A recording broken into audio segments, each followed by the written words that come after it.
Why in the world is this happening on university campuses? Silly rabbit, the answer is in the Bible. Here are the top 10 spiritual reasons the kids are going bonkers on campus. Number 1, this woman, she's not the first person to be a rather, clueless protester. Is there something that NYU's doing? I really don't know. I'm pretty sure they're...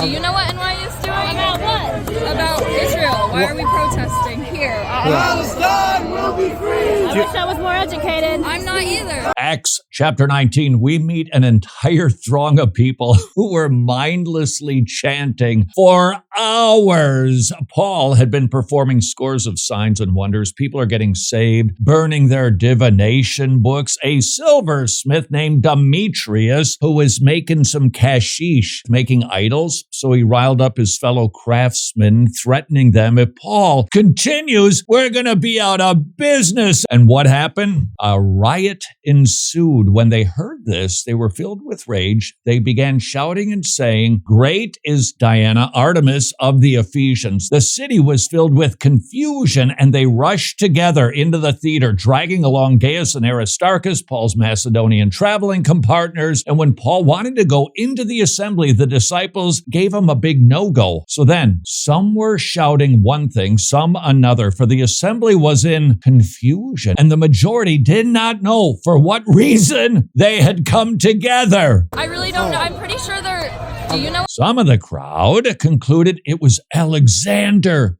since the Jews had put him forward. The Jews realized, hey, this is a powder keg, and if these people get riled up anymore, they're going to come after Jewish people.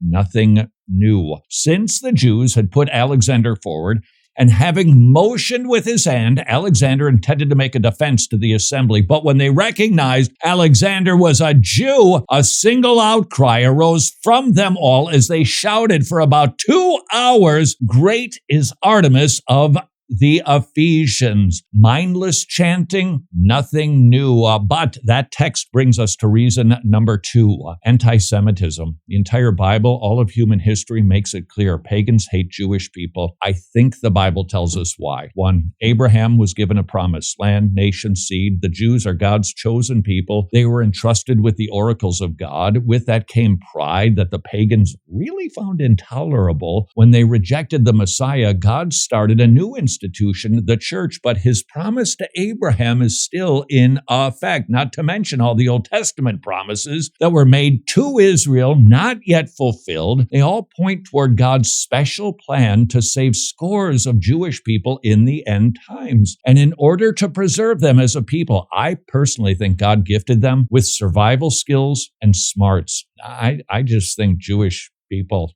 are smarter than we goyim. They succeed wherever they go. Be looking for our next video on the supernatural survival of the Jews. But suffice it to say, the protests on campus, just like in Ephesus, reveal a hatred toward the Jews, which brings us to reason number 3. The kids are going bonkers on the campus. They don't just hate Jewish people, they hate God. And thus, they hate anything that is identified with him. No, Jewish people aren't in a saving relationship with God, but they hate the God of the Old Testament. And I think that means they hate God's Old Testament people too. Number 4, the protesting kids, they do not like to submit to authority. That's kind of a human nature thing. Therefore, if their parents like Israel, well, they're going to like just the opposite. These protests, they're just spiritual to the core, being conducted by people who hate God, hate authority, hate their parents, and hate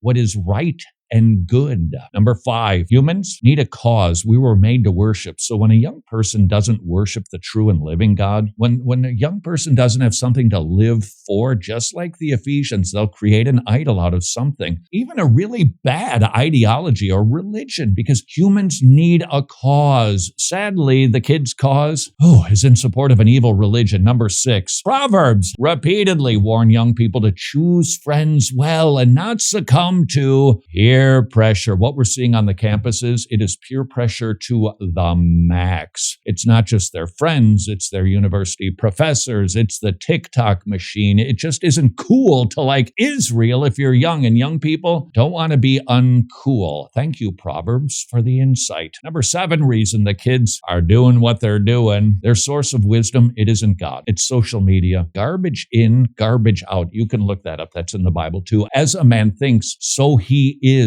What you feed yourself on, what your diet of wisdom is going to manifest itself in either wisdom or foolishness. The foolishness is the fruit of a deeper root of a lack of wisdom. Number 8, you're witnessing the fruit of public education. Don't really have a Bible verse for this, but had to sneak it in. Liberalism, Marxism, they've been cultivated on campuses for decades, and you're just seeing the fruit of the public education system. The universities, hotbeds for, I was going to say liberalism, but let's be honest, Marxism. Number 9, do have biblical support for this. Sin is never satisfied. It's never static. It just wants more and more and more. So if the protesting kids come from liberal, godless families, guess what? The offspring is going to be even more liberal and even more godless. And finally, the number 10 reason, you knew it was coming, critical race theory. Here's the ideology that if somebody is in the power position, they are the oppressor. That means they're automatically bad. That's why we need to defund the police. We need to overthrow the patriarchy. Well, in this instance, the bad people is Israel. The oppressed group would be Gaza. Therefore, for the kids that are steeped in CRT, this is a no-brainer. If you're in power, you're the oppressor, you're bad, and your walls need to come crumbling down. Those are the top 10 reasons why I think the kids are doing what the kids are doing, but I would like to offer one solution. What would fix all 10 of those spiritual issues? One thing, better yet, one person, Jesus Christ. Please, I'm telling you, I'm not the only one to observe this. University campuses, yeah, they're hotbeds of liberalism. They're really hotter beds for indoctrination because the kids, they're trying to sort it and they know something's wrong. And we have the solution. We have the person. And all we need to do is go to a university campus. Let's not just, you can, but let's not just tisk them. Let's go reach those kids with the gospel. God regenerates them, and then he goes about the business of fixing their thinking, which means the protests would stop. Discuss. Please meet Dr. Eric Weathers. When you support the efforts of the Masters Academy International, we train pastors all over the world to mine the text and to understand what the author intended for his audience, which is precisely the same thing he intends for our audience today.